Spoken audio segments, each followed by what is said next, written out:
Okay. Hello, everybody. My name is Crisis, and I have my buddy on occasion here, True. Welcome. And we Welcome. thought it would be fun to discuss a few little topics in a podcast format. Starting with, and this is going to be like comic stuff. That's mainly what we talk about, what we like to talk about. So, starting off with that, we have the big summer event that is coming up and has we're kind of in the preliminary phases of it right now, which is Dark Crisis, which is the latest in a line of DC events. And this one seems to be interesting. I've listened to a few interviews listened to and read a few interviews that the writer Joshua Williams has done, and it sounds like the point of this event is to tackle, people say there's death in comics just doesn't matter because they'll always come back, and he's even acknowledged like, yeah, these guys aren't staying dead, and they're not even really dead, based on what I think. But I think it's interesting that if you're going to go about a story in which death is kind of like off the rip, like, in Justice League 75, all of the team apparently die. And I think it's interesting that if you're going to tackle that, you're going to say, what does that mean? Yeah. And I think that's generally going to lean into the legacy characters, Especially, and that'll kind of be the foundation. I guess, quick opinion. Do you have any opinions on the name Dark Crisis? Well, the name is interesting because what I read, that was originally going to be the name for death metal. Right. They wanted to call it Dark Crisis. I guess because the Dark Multiverse. Yeah. But then we have the Great Darkness in this situation instead. Right. Yeah. Which I think that probably lends itself more to it being, eponymous. Yeah. But I don't know. Obviously, it's DC Dark Crisis, so yeah. I guess that's being a little cheeky, but I'm not sure. What do you think? The problem, here we go. I thought they were not going to name anything Crisis after Final Crisis, right? It's the final one. You're going to have other events, obviously, but not with a Crisis name. Like, bearing in mind, like, weird little like stories, right? Like Heroes in Crisis, for example. It wasn't like a true crisis, right? So I was like, maybe they weren't going to keep naming them Crisis, but I hated the name way more when I first heard it. Now it's kind of it's growing on me. It makes sense. The Great Darkness. We'll see how that plays out.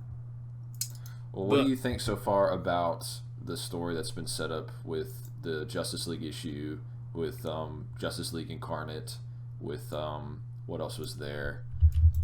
Infinite Frontier. Yes. It is interesting to. I do kind of like getting. This is the exact same thing they did in Deceased, where they got rid of all the big players. The Justice League are gone straight away, which means we have other people to deal with it. Initially, obviously, I assume the Justice League are going to come back and save the day as usual. That's what they do. But at least right now, we have an interesting premise. I also really like the writer who just came off Flash. He was on Flash for the longest time anyone's ever been on Flash, Joshua Williamson. So far, I'm enjoying it. I like his writing style. I like everything that's going on. The characterization of the characters, in my opinion, is also pretty cool. Sometimes people find it hard to write that many characters and keep them sort of consistent to what they should be acting like. I think he does it pretty well so far. What do you think about, because I haven't seen Pariah front and center, obviously, since Crisis on Infinite Earths. I'm sure he's appeared here and there since then. But what do you think about him being sort of the main threat? Like, he just killed the whole Justice League. I like it. I like the the continuity between Crisis. He's been there, done that. He's got the T-shirt for the Crisis events, right? So him being sort of the what would you call it? The herald of the Great Darkness. I think it works. I like it.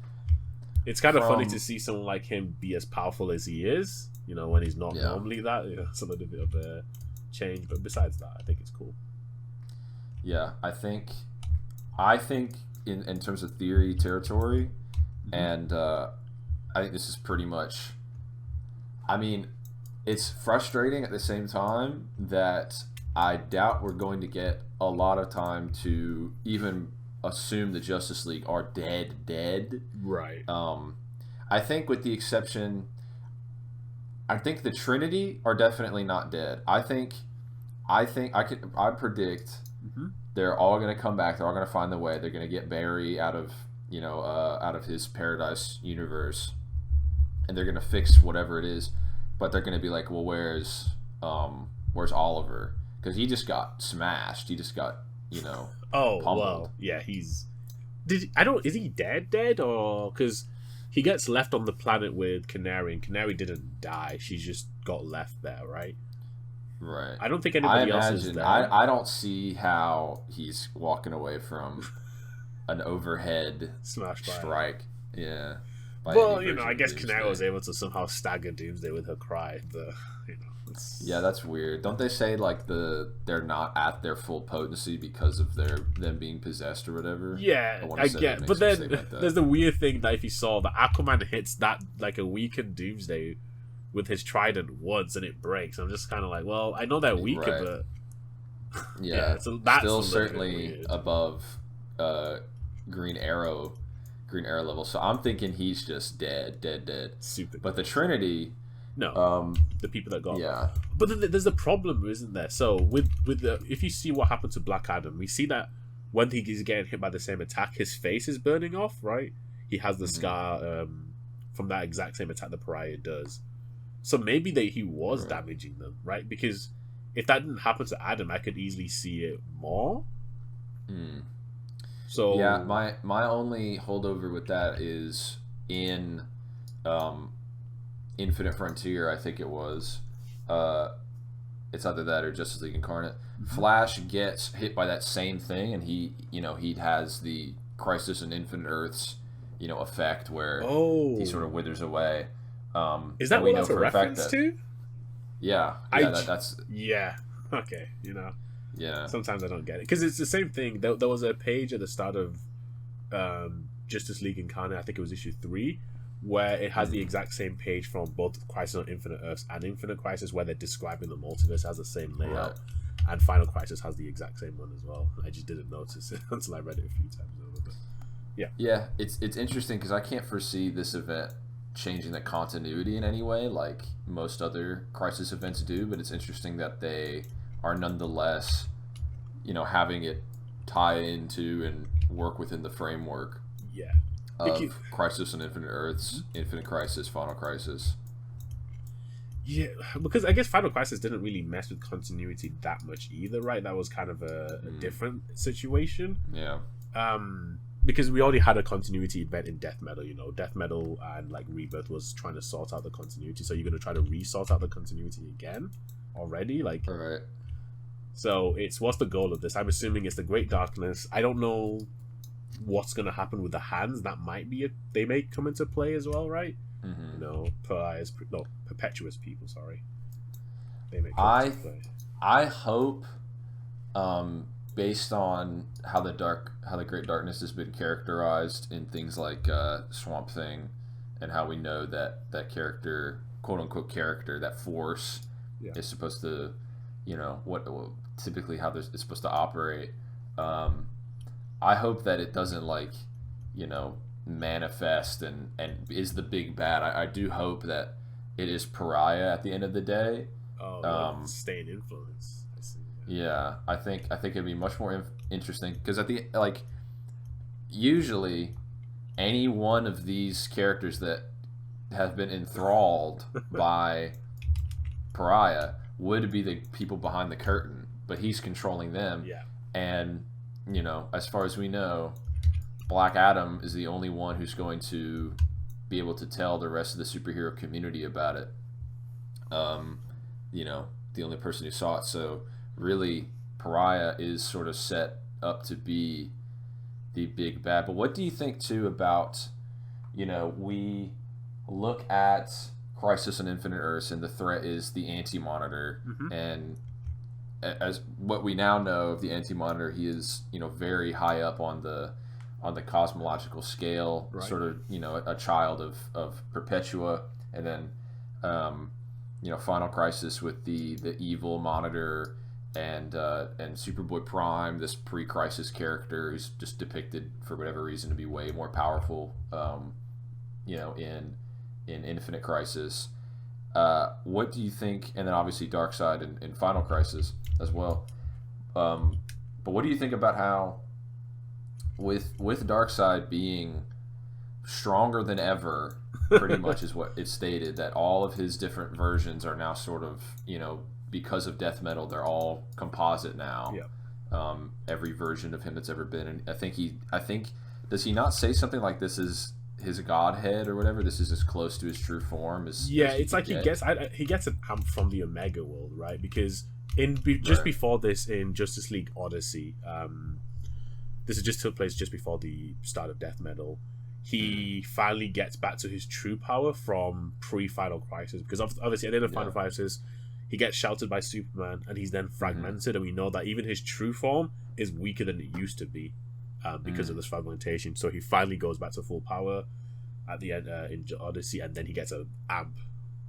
Right. So I'm not quite sure what this level of, because he doesn't do anything that's, he beats the Quintessa, but the Quintessence, if you look at them, are not they're not an incredibly powerful team, barring Highfather and the Wizard Shazam, right? Like, they're really the only two people. And I think, like, the Justice League, like, if you took the top three Justice League members, they probably just beat the Quintessence. So it's not the most impressive feat for someone like, this new Darkseid. Obviously, these characters are, like, highly important characters, so it has some weight to it. But, if you look at, we have Darkseid, we have Neuron, we have Necron, and these are all heavy hitters in their own right, and they've also all kind of been the main villains, the biggest threats in multiple crisis level events, I would go as far to say. But you can't, like, now we're at the point where we're at, like, great darkness level. Like, the underpinning, what is it? He's an embodiment of entropy or non-existence, or it's weird, because he seems to be so much bigger than we thought, because I don't really know what his full scope is the thing. Because we find out that his hand alone is what, like, stalemated the presence in the Swamp Thing issue, for example, which became Empty Hand. Right. So what, like, is he like the opposite of the Overvoid? That could be the case, right? That could be where they're going with this. If you want to have, like, you have the white of the page, and then you'd have, like, the back side of the page, which would be the darkness or something like that. So it's just it feels like, I don't know how you can get much bigger than that. For one, I certainly can't see. I don't think the point of this event would be to beat the Great Darkness. I don't think that's going to be the case. I don't think, the Justice League are going to hold hands and punch the thing. Yeah. But it certainly is, I think, wild that, like, Perpetua was a threat, then the Batman Who Laughs beat her, and then Wonder Woman beats the Batman Who Laughs. Yeah. And that character kind of created, like, that's one of the truest creators of most things that we see in DC. Yeah. She literally made the universe that we've been watching. Well, it's a little bit weird because I think her universe actually got destroyed, right? And the one that we're living in is one made by the World Forger, but still, it's it's the idea behind it, right? Less the actual practicality. So I just wonder, where do they go from here? And I imagine that question's been asked many times, in every crisis level event makes you wonder that. But, like, I mean, the Great Darkness has been established to be top tier since decades and decades ago. So it's I think it's a little bit different in that sense, where Darkseid's been around, Superman's fought Darkseid, I'm sure they have wins and losses either way, and then Final Crisis, he's like, this is my true form, that's the big threat. But the Great Darkness should have been as depicted as more powerful this whole time, and still it's like the Great Darkness has always been on top, number one gold medal, and for decades they've been dealing with the bronze and silver medalists, knowing that that's out there. And so what do you think about, now we're at the point where that is the big cosmological threat? I think for me, they don't need to beat the Great Darkness here, right? Is the problem, right? They don't need to beat him because they can simply beat Pariah. So maybe they cut Pariah's connection to the Great Darkness in this event, and then you leave him out there because this is a hero a villain, because it's not like a character. It's not a Manhattan. Look how again. We did talk about it a little bit, right? Look how long they waited for Manhattan. He showed up in 2013-ish era, and we got hints about him for a long time before he finally shows up in Doomsday Clock, which then took 3 or 4 years to finish, which is interesting. But come on.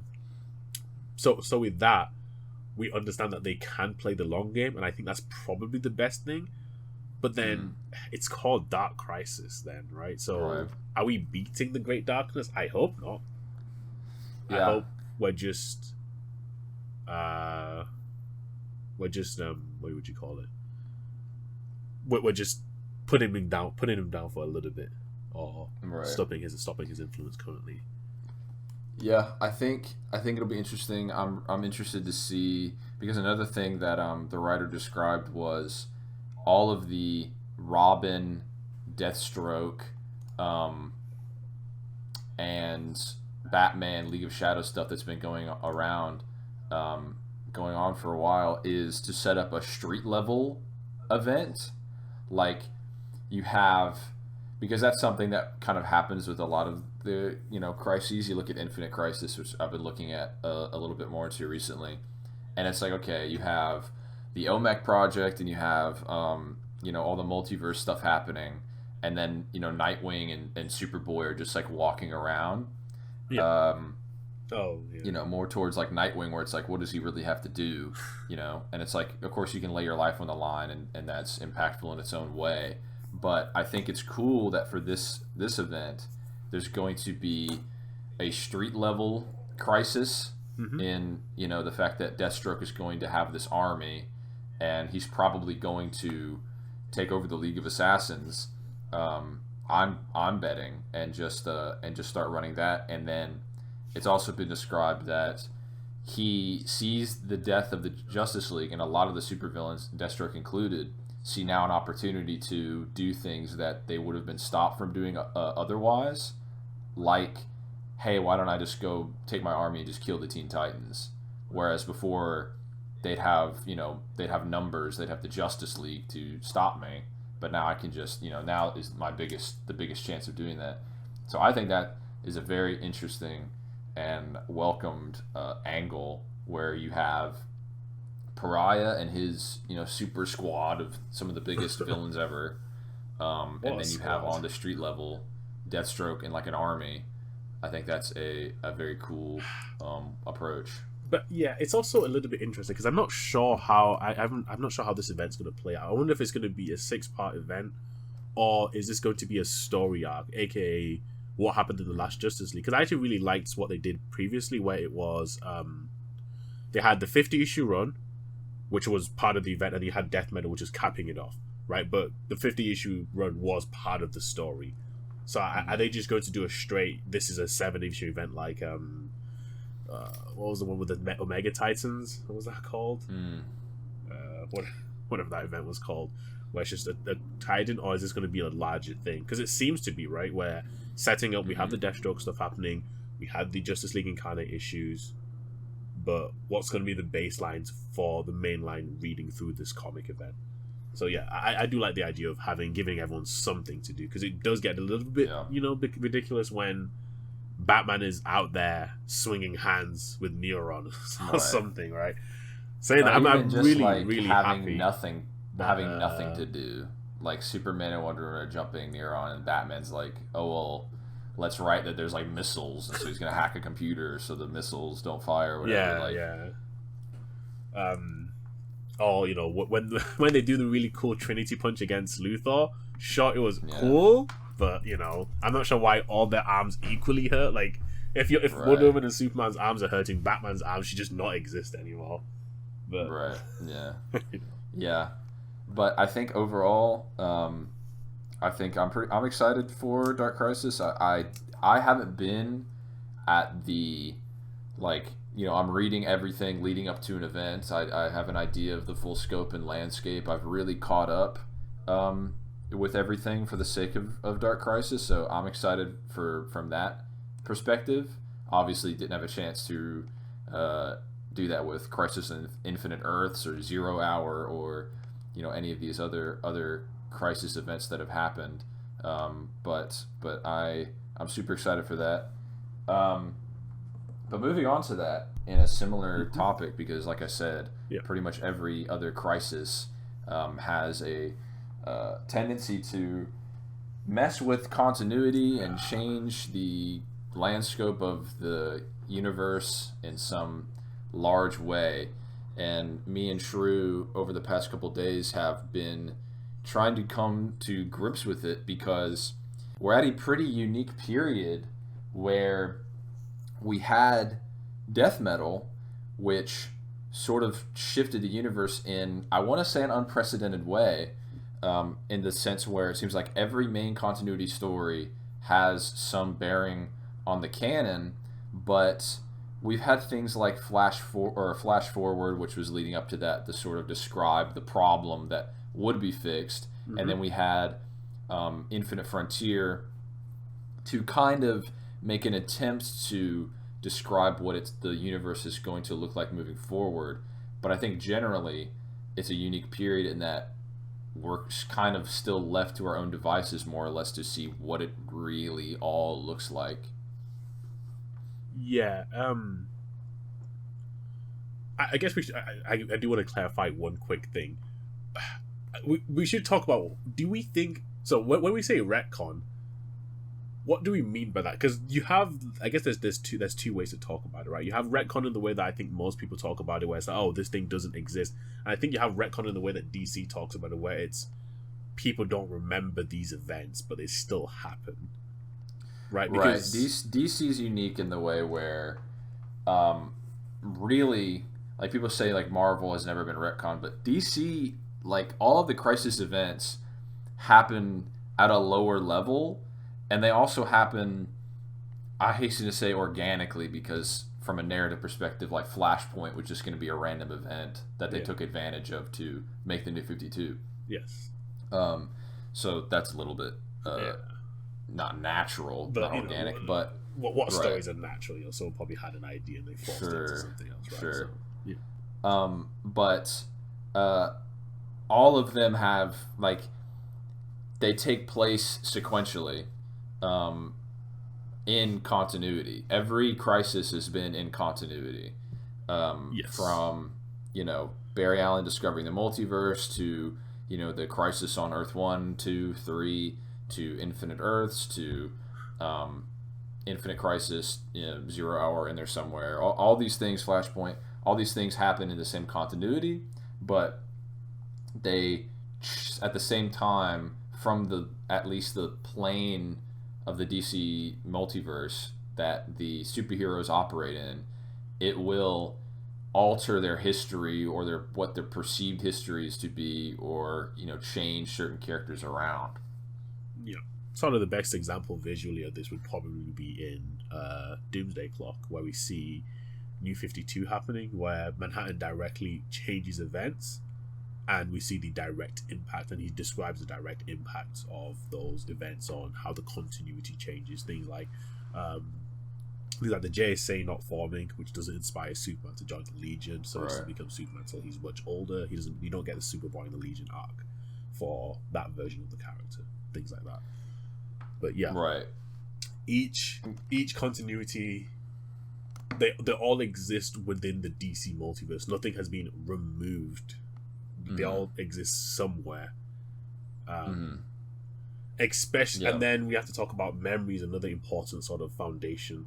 So, I guess you want to talk about the Earth 2. I think you'd be best to talk about the Earth 2 and how people like Power Girl, how her memory works, and sort of rebirth Superman, and also Flash when it comes to memories and the continuity clashes, right?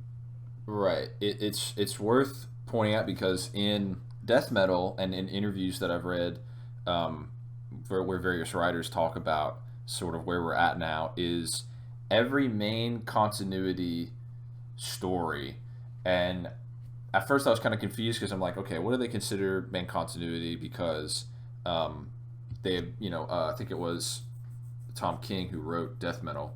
He said expressly stuff like Red Sun is not in that equation. They don't remember events like that. They don't remember Kingdom Come. Like Superman, main continuity Superman shouldn't, although some people debate with like Action Comics 1000, but generally yes, those people are incorrect. Those are people who haven't actually read the issues and taken their opinions from certain nerd, themed characters. But go on.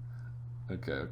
But generally people wouldn't remember kind of Elseworlds, alternate timelines like that.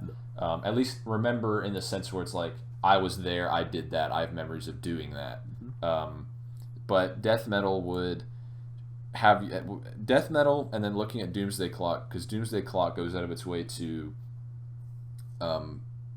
say what is main continuity, what are the main continuity versions, and we see Earth 2, which is the Golden Age, the original versions of these superheroes.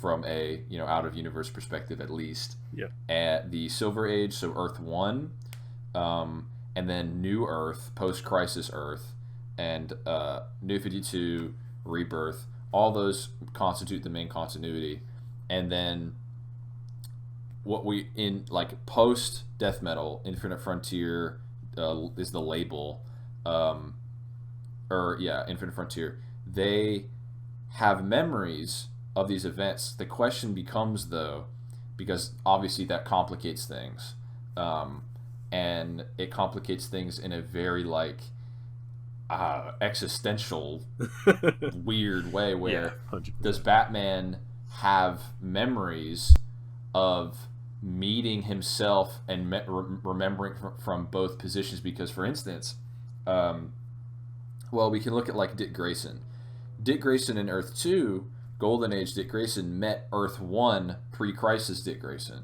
and they have an interaction and they learn things from each other. So does Infinite Frontier, Nightwing, remember meeting himself from both perspectives? And then you have, certain characters where, they die, and for like Superman in the New 52 has a life and a death, and then by the time he dies, post-Crisis Superman is in the New 52 universe because of convergence. So now does Death Metal Superman, post-Death Metal Superman, remember dying and then taking up his own mantle? Like, it gets very weird and confusing. So one way that you can look at it is use other examples, like in the Power Girl Infinite Crisis example, where she obviously is from Earth 2, is from the Golden Age universe, is from a different continuity, but because of the nature of Crisis on Infinite Earths, people start remembering things differently. Just the universe kind of has to justify certain things existing. Yeah. So the JSA, for example, in the retconned New Earth, they fought in World War II, but they didn't have the early versions of Superman, Batman, and Wonder Woman fighting alongside them. No. And Power Girl, for example, was retconned. I say retconned, but we've kind of established what that would mean for DC. Within DC, it's just a new updated version, which the old version still exists in the past. Just right. Yeah. Power Girl is like an Atlantean, and all these weird goings on. But in Infinite Crisis, she is able to remember all of that by having this potent experience, which is seeing Earth 2 Lois Lane and like holding her hand as she's like dying. She's gonna die soon. Due to that potent experience, she then remembers all of her Earth 2 pre-Crisis history. And so there's an argument to be made that, and also for the sake of practicality, and kind of also what it kind of works at like a meta level, because what writers have described is things are, it's kind of what, it can kind of be whatever you want it to be. So if I'm writing a Jason Todd story and I want to sort of have it be like, okay, he's mostly, what we've established with like the New 52 and Post Crisis and Rebirth, but if I wanted to, I could allude to a pre-crisis Earth 1 story, because Jason Todd was on pre-crisis Earth 1. That's where his premiere origin is. But that one, it's a different origin. He's pretty much, he's a Dick Grayson clone that has some history with Killer Croc. So you could do that, and then you could if I'm writing this, I could say, oh well, that's on the table. I could reference that. I could have that take place in a story.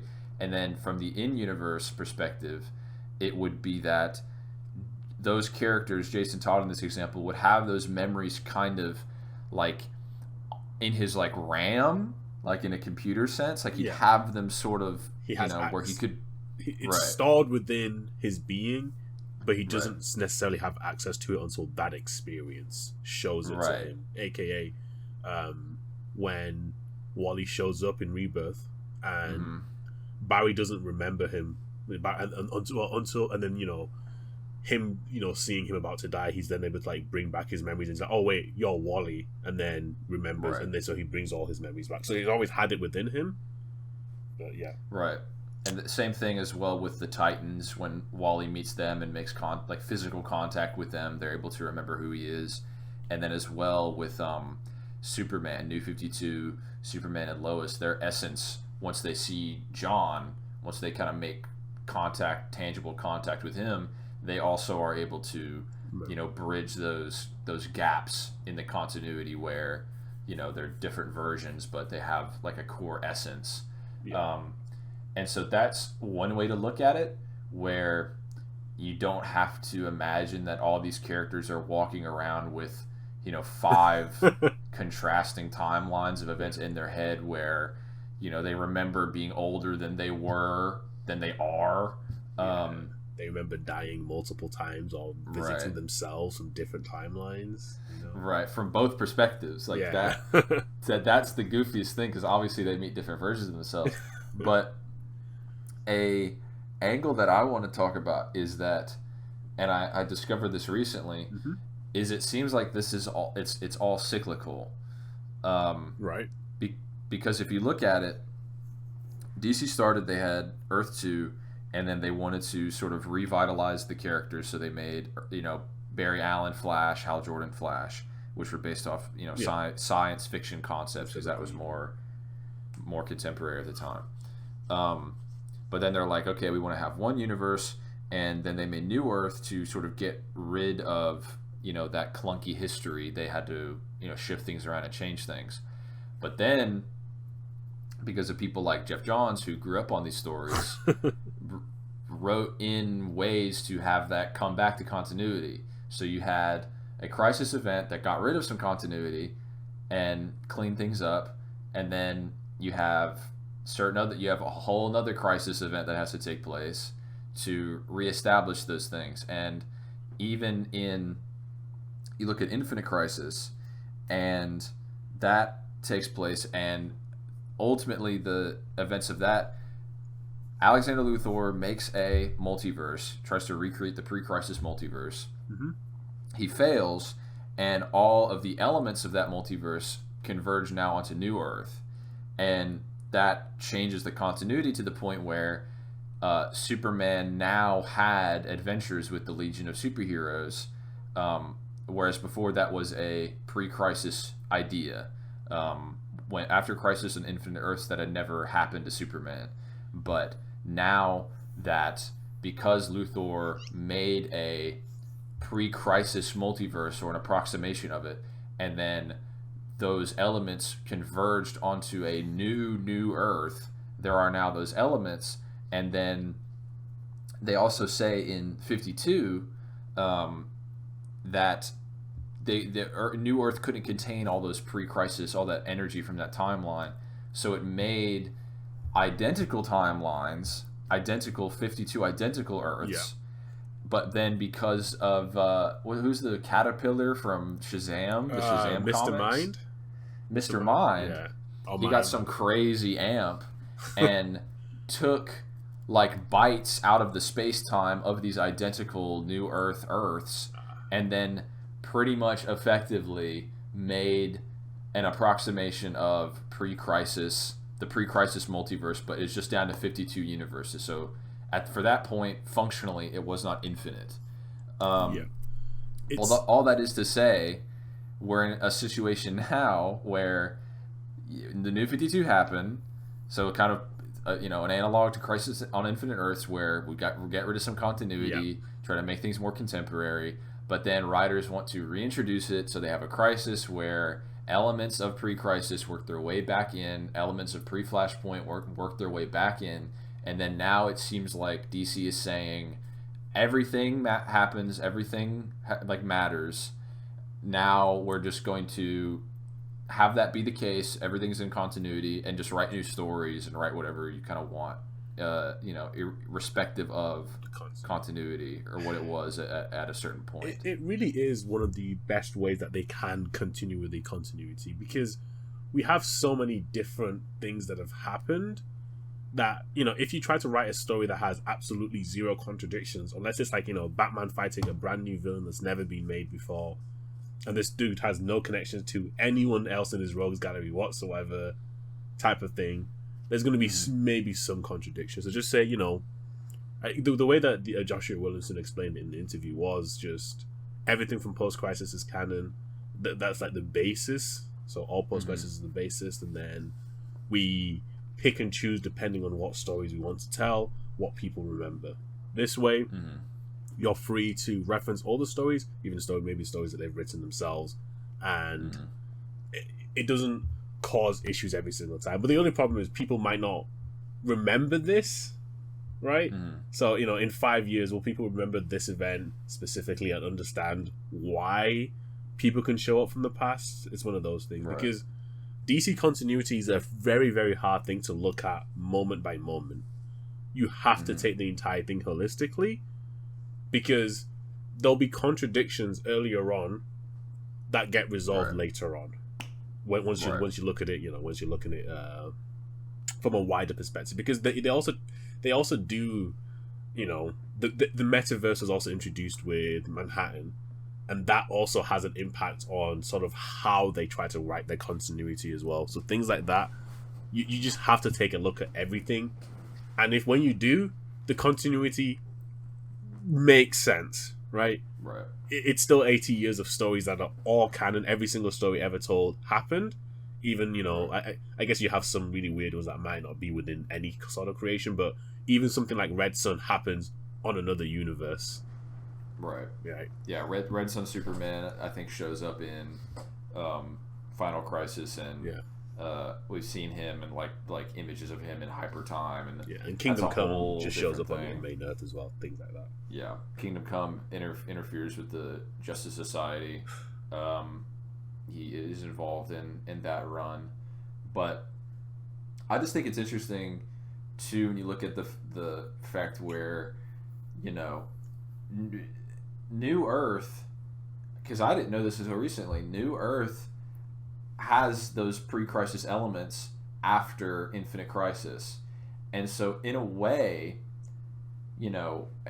there's like a daisy chain sort of perspective, sort of quality to it, where you look at like Superman Reborn, which took place in Action Comics in like 2017, where post-crisis Superman, literally, who was pulled from his timeline in Convergence, ends up in the New 52 universe, is the same guy that we've been reading since Crisis on Infinite Earths. Literally the same person, not like a version. Literally the same just person. Him. Right. He merges with his New 52 self, and then it's implied that people close to Superman, who isn't in the superhero community, have now a large chunk, at worst, at least, of their post-crisis continuities reestablished. But in saying that, now they also have, to some extent, Earth 1 history reestablished, because post-crisis had those elements integrated into it by Infinite Crisis in 52, to the point where in Action Comics towards, the after Infinite Crisis, after 52, Batman is now remembering events that prior had only taken place pre-Crisis. He's remembering specific Justice League issues that took place before Crisis on Infinite Earths. So, which is crazy. So it all just goes to show that I agree that it's the best way to do it, because otherwise it would have just kept being this cycle of, we have all this continuity, we want to bring it down, we want to simplify it. But then writers who read the old stuff want to reintegrate it. Like I said, Jeff Johns and even Grant Morrison too. Grant Morrison kind of always operated under the under the okay, it's all canon. If I want to pull from Detective Comics 20, then I'm going to do that. Like, he kind of always had that approach. Yeah. And so all those writers now, they did that at the time, and I think the best way to do it is to just say, okay, everything is canon. All of the mainline stuff is canon, and it's been established for a good while now. Like you said, that even the Elseworlds and all the alternate timelines, they're canon in the sense that they tangibly exist in their own world in the multiverse. And then there's the dark multiverse as well. But I think that's the best way to do it. Yeah, and also noting that, I guess, for the scalers that are listening to it, which might be quite a few people, this doesn't necessarily mean that they all scale to each other, because when things change, how abilities work do change as well, right? You gave me the example of Supergirl trying to pull the planet in post-Crisis, and her thinking it would work, and just being surprised that it doesn't work as it would in pre-Crisis, for example. So when the universe changes, these characters do also physically change. We sometimes see it. So feats don't necessarily scale across continuities, even if they have memories of doing those feats. Just a quick note for... I think, in theory, I think it's probably fine for, martial artists, because if they just have the memory of training. Of those training, or the memory of being good enough to fight this other person, I think that's probably fine. But, there's an example I found recently where this character who's opposite the Spectre, so pretty powerful, pretty high tier, is able to take Earth 1 pre-Crisis Kara Zor-El, take her ship that would have landed on Earth 1 Earth, and have it fly to New Earth, have it fly to the post-Crisis Earth, and she hears that a meteor is flying towards the planet, and so she tries to fly against the Earth to push it out of the way, because that, like you said, that's what she presumes to be the physics, how they work in this universe, which is how they kind of worked in, pre-Crisis, where Superman and Superboy could, sneeze away solar systems and move planets with chains, which isn't to say they're more powerful, but at least in the example of Superman, because Superman is weird, right, where he genuinely does just, fight other versions of himself. Yeah. Like, Earth 1 and Earth 2 Superman fight, and then Earth 2 Superman fights post-Crisis Superman. Yeah, and the Superboy thing. Right. It's also scaling's a little bit weird, because we also have new cosmology introduced, or not necessarily just expanded upon, because things like the Phantom Zone really always had the same description. Apocalypse always had the same description. Now we just have a place that it fits within that greater cosmology that we now know, compared to being back there. So, feats might seem a little bit more impressive than they used to.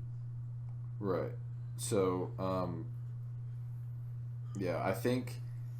I think overall, that's the best way to look at it, is say, the physics tend to change between the universes. Not to say that, one is inherently, more powerful than the other, but you kind of just have to look at it case by case in that example. Yeah.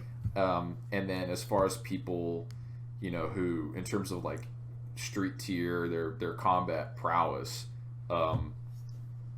it probably is more legitimate to say that, because they have memories of those experiences and they have memories of those training of that and those encounters that they probably do have those abilities to draw on, depending on maybe they need certain stimuli to bring all those out to the surface, right? Which I think could be a very cool storyline. Like Batman's fighting this dude and he doesn't recognize him because he's from pre-crisis, and then something happens and he's like, oh, I've beaten you before, and then he's able to gain the upper hand by tapping into those memories. But copy the panel layout from the issue that he beat him previously. Just use it again. If it ain't broke, don't fix it. So classic. I think that's the best way to look at it, and obviously that's not a super in-depth look at it in its totality, but I think also it probably does become a little bit simpler if it's like, hey, like death metal changed it, so really you kind of at this point were operating under what death metal did, so that's kind of the most pressing thing, as opposed to being like, oh well, I need to read all this. I'm probably going to anyway because it's fun. Yeah, but we are planning to read through every single Crisis continuity event.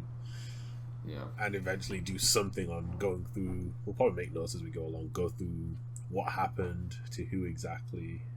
So expect that in the next, what's the date? 2022, 2025 maybe. Then we'll see. We'll see that. Yeah, by then maybe we'll be done. Moving on. Still sort of in the comic book sphere. Oh boy. But we gotta expand our horizon to sort of what's more. What has a bigger grip on pop culture, which is comic book movies, and I'll give the floor to True more or less because he's more passionate about it. But the Batman did not break. What was that, $1 billion? It didn't break $1 billion, and it only has an 85 overall score. That is insane to me, as I think the Batman is the best comic book movie we've had since Infinity War. And then if you want to go pre-Infinity War, like, there's very, very few movies that are even higher than it. Actually, sorry, I'm just looking at Metacritic now. The critic score is 72 and the user score is 75 for the Batman. Are you it's insane to me that a movie like that's this good, it looks good, has great characters, great pacing, just everything about it is great. Yeah. And it gets like this is like this is an alright movie. Like, and I just don't understand. For me, for some characters it makes sense, but for Batman specifically, I thought that the average audience would be more willing to give something like Batman the chance, right? Because he is the Batman at the end of the day. But then we just get like action movies. Now I don't want to talk, I don't want to talk bad on No Way Home's name personally. Obviously, we have, but. I don't see how the fan score for No Way Home is an 8.6. I understand the hype. We'll get the hype moment of, seeing the three Tobys together, the three Spider-Men together, sorry. It is super hype. But then, if we're just basing movies off how hype they are, why is BVS not the best movie ever made?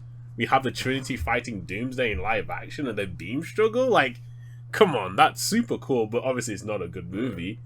So it just irks me that the average fan really just, even when it comes to Batman, can't give movies that are a little bit slower, try something different, the chance. We can only enjoy schlocky action movies. Even how, like, it's insane. Aquaman made more money than the Batman. That is insane. Like, just how? That's the world we live in. Saying I also, but again, I'm not hating on these movies because I like Aquaman. I probably like Aquaman more than the average person personally, right? But it's just, and the reason I don't like it is when people see this is what makes money, why would you make the Batmans or more Jokers when you can make more, Shang-Chi's? It's not a bad movie, but it's not a movie that's like, oh, this movie changed my life, or this movie gave me an experience that I really can't see anywhere else. Right? We get, Ragnarok is the same thing for me, even though I think Ragnarok is an actively bad movie. I just don't enjoy the fact that the MCU is so big that it's impossible to fail, and it's cursed everything else. Because, like, How do you even think, for example, how do you think something like the Raimi trilogy would do if it came out today without any of the nostalgia? We just got those movies. Maybe they have updated visuals. Like, I feel like something that sort of, I was gonna say pure. Is pure the word? But like, because he's not, he doesn't give me the quirks. He's not, just telling a quirky joke every few Right. sentences. I just don't think something like that could come out today and be great. Maybe even the Dark Knight trilogy would get pined by people if it came out today. So Right. we're just in a that isn't to say like those movies are bad, or that without hindsight, or that with hindsight they're bad. It's just that the MCU has set a standard, and it seems like most audiences are going to feel alienated if it doesn't hit the same notes, where it's the certain pacing and like just enough of like a character arc or whatever to latch onto to say it was there, and then those jokes at a frequent rate. But like, yeah, if you watch Spider-Man 2, I mean, the action is great. It's incredible. It's well devised, and the fact that a lot of it was done practically is really cool. But there's a big chunk of that movie where there's no Spider-Man in the movie, because it's about Peter Parker. It's like a character study, and it definitely does make you wonder why that is the case, and why it seems like movies that are more introspective, comic book movies. Batman is very introspective. Batman's very true to the character.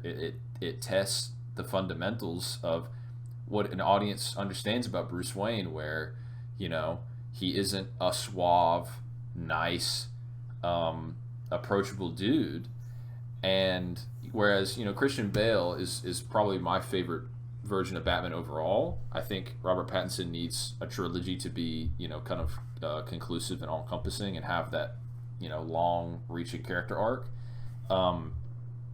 But more often than not, if you read a Batman comic and you look at the character of Bruce Wayne as he really is, not the persona of Bruce Wayne that he puts on, that's Bruce Wayne. He's not.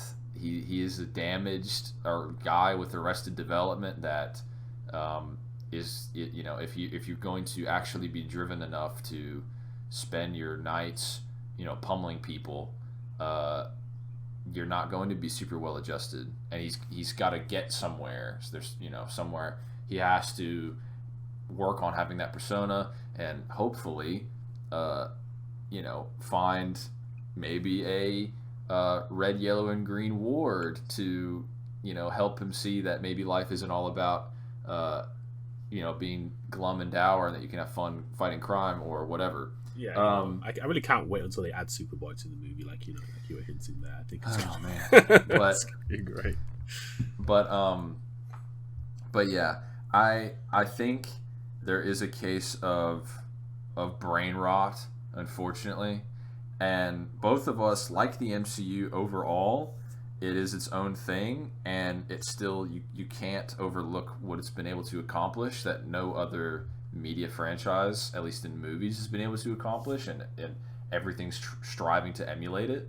And it certainly has. It's weird to say, but at this point, it has its nostalgia. Yeah. Where Phase 1 is nostalgic, Phase 2 is nostalgic. It's weird to think about, but it's true. Yeah. But yeah, it's done something though. It makes you question if it's worth it all when you look at good movies getting received poorly because of what can only be due to the MCU. For me, like, the day that the MCU shuts its door or releases its final movie or show, it will be a sad day. Like, regardless of what anyone wants to say, we can criticize half the movies in it, but the MCU for me is, I do think it is a special thing, and once it's gone, I think the impact of what it was able to do will be felt more once it's gone, because people will be like, man, they really did that. Over the course of however long, 20, 30 years, they were able to release movies and shows for the most part, a decent level within the same Yeah. continuity for that long. How did they do it? Like, just Right. truly, how did they do it? But Or even when they inevitably reboot, like when they start from scratch and cover Phase 1 territory again, because eventually it's going to run out of steam, and eventually they're going to run out of legacy characters to use, unless they just want to make people up. Inevitably Steve Rogers is going to come back in some way. They're going to want to cover that territory again, and yeah, it'll be very, very strange and very odd, but at the same time, there needs to be room for these other approaches and these other interpretations. And I think generally there is. I think generally audiences are willing to embrace it. Like, Batman didn't do poorly. We're getting multiple Batman shows, and we're getting a tie-in comic, and the sequel is confirmed. yeah, And the Batman was made for a lower budget, so you have to take that into consideration with how much money it made overall. yeah. But it definitely was obviously. I mean, the same thing with Joker. It was obviously profitable, but for me, Right. it's just I don't want it to lose the. There's no way that I want something like, even though I like Shang-Chi, I don't want something like Shang-Chi to have a larger cultural impact than the Batman, and not just because it's Right. Batman, right? I don't like Batman, but that movie though, like, Yeah, it definitely is weird, especially the age that when we grew up, it was like Batman, Superman, Spider-Man, Wolverine. Those were the top, and now it's like Batman, Scarlet Witch, not Superman, definitely not Superman. He's not around and anymore. like I guess Thor's Yeah. now there, right? We have Thor. Thor's up It seems like there. they're trying to push Strange into that sort of limelight. We had Iron Man for a while. Like, again, I don't necessarily mind a change over of the. I mean, I do want a handover of the torch, let other people bear it, but not. Yeah. At the same time, it just is weird though that, like, that is to say, the Batman is arguably better than any MCU movie ever made. Honestly, I'm only gonna put like Infinity War and like Winter Soldier there to compete, right? Like everything else. yeah, like to even compete, like that like that's and and the fact that it's not, like, I don't know. It is strange. There's Shang-Chi backpacks, and there's these characters, whereas Batman is a cultural tentpole institution, and it seems like it didn't hit to the same degree. But at the same time, like I said, there's going to be a sequel. It's going to be a franchise, so it just is a little weird and frustrating, especially the audience score. That's really concerning. I'd go as far to say. Yeah. That it's in the 70s, the mid 70s. Like what is like, what's Black Widow at? Black Widow Metacritic 67. So Batman is only Slightly better than Black Widow, which is actively a bad movie. 8 or 9 points higher. Yeah. That makes no sense. Yeah, it is weird, confusing. But another weird and confusing thing was the fact that, as you brought up, May the 4th, kind of a dud this year.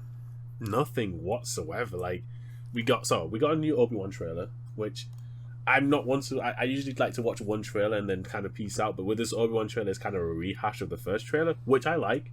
Don't show me, especially since it's only 6 episodes. You don't have that much content to draw from. It's not that long, right?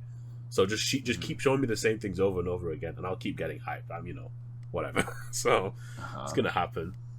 But then we got nothing else from the day. There was no anything. There was no like even hints of, because we know Fallen Order 2 is coming out. That's been leaked. Supposedly it was supposed to be this year. I think it got delayed till next year. Not even an announcement of that. Nothing about any other shows.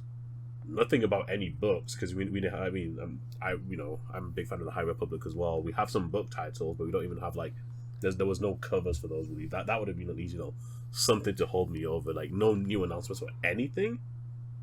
It was extremely disappointing for me personally. Came home from work super hyped, saw the trailer. I was like, okay, cool. This is the start, because obviously I finished work quite early in the morning for Americans, probably around 9 a.m. for Americans. So I was like, okay, it's the morning in America time. We'll wait throughout the day, and I kept waiting. And nothing showed up whatsoever. Nothing. No, yeah, it's weird. Yeah, KOTOR seems like it's just far and away out there. The KOTOR remake. Yeah, I actually kind of want to find out when they started making it, because that wasn't like it wasn't like, oh, this is like an in-game model trailer. That was like a full. This is a CG trailer with nothing else, right? So, yeah. But that's the state of the world we're in, right? That's where we are. Yeah. However, that being said, the one thing that has been shown, and the one thing that is coming very soon, end of this month, is the Obi-Wan show. So, what do you think about? What are your projections? What are your hopes? What are your fears for Obi-Wan? It's gonna be good, man. Listen, I'm on that copium and the hopium. I just listen. I just want it to be good. I'm not even gonna listen to anything else. I just listen. Obi-Wan is like arguably my favorite character. It's like between him, Maul, and Ahsoka for my number one Star Wars character. So he's arguably number one for me, right? I just really like it. And then we're gonna get him. The one thing I'm worried about is going to be him and the Vader interaction. Is that going to break A New Hope? Like, I don't want to. I don't want this show to be good and then break A New Hope. That's just not something I really want. So yeah, it's going to be interesting. And then for scaling, the scaling side of my brain is obviously like, well, I hope Obi-Wan gets destroyed, because he shouldn't be able to fight Vader at this point. But yeah, so we'll have to see how that goes. Yeah, I think, because Vader's my number one, Anakin Vader. That's my number one Star Wars character. So yeah. I'm interested to see how he gets conveyed. It's really cool that they got Hayden Christensen back. That it's not just some dude like it was in Rogue One. Yeah. There's just some guy. I think that's really cool, and I am hoping to. I think it would be super cool if whether it's a dream sequence or a flashback, if we got Obi-Wan, Anakin, and they sneak a little Natalie Portman in there, and we get even just one more scene of that prequel trio. I think that would be super sick. Yeah, a flashback. Or Obi-Wan's like dreaming about the good old days, and it turns into a nightmare. What could have happened? Yeah, I think that is something where if I was in those, if I could have one thing, it would be that. I think that would be super cool. But yeah, some people are in camp Obi-Wan, but I don't think they realize that, like, in terms of the scaling. But I don't think they realize that it wouldn't be it would just mess things up. Like, it would just complicate things. And at the end of the day, Vader just is stronger. Like, at the end of the day, Vader in the prequels is stronger. It's only due to him being heavily conflicted that he loses on Mustafar. Yes. And in a New Hope, he's just shown and expressed to be way stronger due to novel statements where Obi-Wan is like, sure, if you watch the movie, it looks like he's contending, but based on novels, canon Disney novels, Obi-Wan was like dying with every hit, with every parry. Perspective as well, not like a narrator. That's what he thought was happening when he was fighting Vader. Yeah. So yeah, right. But man, it's gonna be cool. It is gonna be super cool. It'll be super sick. And but yeah, as far as the A New Hope thing, I think it's interesting because on May the 4th, I was with some buddies and we rewatched A New Hope. And Vader, it's interesting because obviously they're going to try to make it fit. I'm sure they watched A New Hope and they picked up on all the what people say. You know, I was the learner, but now I'm the master. And they're going to try to, you know, work that context that obviously, as it was intended to be, it was supposed to be referencing Revenge of the Sith, but they're going to try to move it up, move that time scale up, and have those A New Hope statements retroactively connect to the show. But it's interesting that the Empire thinks Obi-Wan is just dead. They think he's gone, and obviously at the time you'd go, well, that's because of Order 66. Yeah. But then now it's interesting that we know for a fact the Inquisitors have seen Obi-Wan. Yeah. They know for a fact he's out there, so something is going to happen.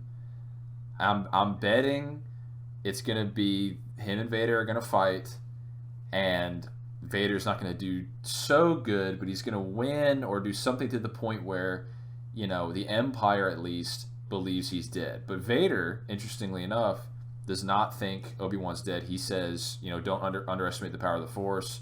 Talking to Tarkin when Tarkin's like, no, he's dead. Yeah. Maybe like the building blows up, you know, Vader survives, and they're like, oh, okay, Obi-Wan's 100% dead. If Vader barely survived, no way Obi-Wan survives, right? Right. Would be the best. And then Vader's gonna be like, well, listen, he's still out there. Yeah, I can sense yeah. So, yeah, I don't know. My only hope is that, you know, in so far they've treated, you know, look at Rogue One, look at Fallen Order. They've just treated him as this unstoppable beast, and I hope he keeps being unstoppable. Yeah, Vader, he seems to just be, you know, there's not really any, at least while he's alive, there's no Jedi that can mess with him. But yeah, except for, you know, when Filoni's characters are on screen, except for that, everyone else can. Yeah, then they can contend but ultimately lose. But yeah, and interestingly enough, Filoni was like, no, we need to put Vader in it. So, because at first I think it was going to be Maul, but then Filoni was like, no, it needs to be Vader, needs to be the villain. That would have been weird if it was Maul.